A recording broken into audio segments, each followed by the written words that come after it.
Savings and Credit Cooperative Society Saccos are set to lose billions of shillings following the illegal withdrawal of 6 billion shillings at the Kenya Union of Savings and Credit Cooperative KUSCCO. Depositors now staring at significant losses depending on their Saccos exposure. And as Jimmy Mbogo reports, the State Department for Cooperatives says it will make sweeping changes to the Sacco Society's regulatory authority to ensure members' deposits are safeguarded.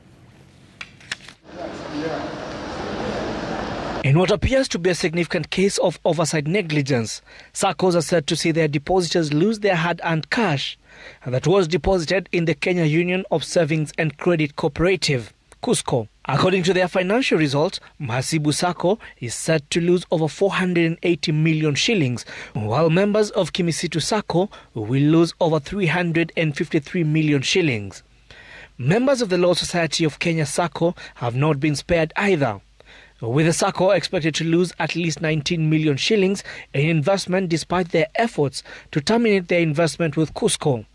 The Sacco received a payment of 42.18 million shillings, leaving a balance of 19 million shillings that KUSCCO failed to honor. You proposed the mode of election, please. This trend has now forced the management of Steamer deposit-taking Sacco to write off their 108 million shillings deposit at KUSCCO, with a similar move coming from Balozi Sacco Society, which has written off 437.5 million shillings investment in KUSCCO. Discussion we have with KUSCCO is important, but I think it's an issue of provisioning, and that's it.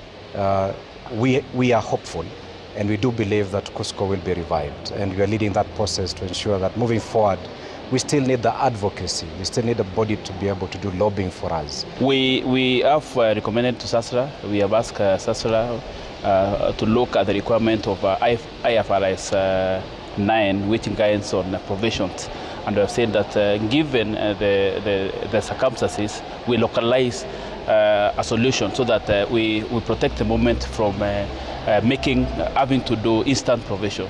In fact, the recommendation from the ministry is that we allow Saccos to make provisions of up to a period not exceeding 10 years. The Principal Secretary in the State Department for Cooperatives has announced that they will oversee restructuring both at the Sacco Society Regulatory Authority (SASRA) as well as the Kenya Union of Savings and Credit Cooperative (KUSCCO) to curb a similar occurrence.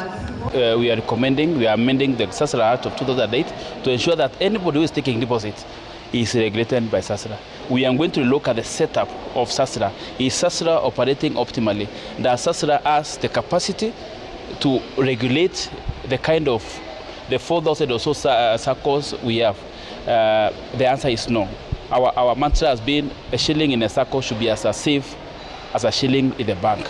Then if that's what we want, then we should be able to do the things banks are doing. We should be able to do the things central bank is doing the banks. The reassurance by the government to Sacco members is that in the end, they will receive their deposit and that lessons from KUSCCO have been learned.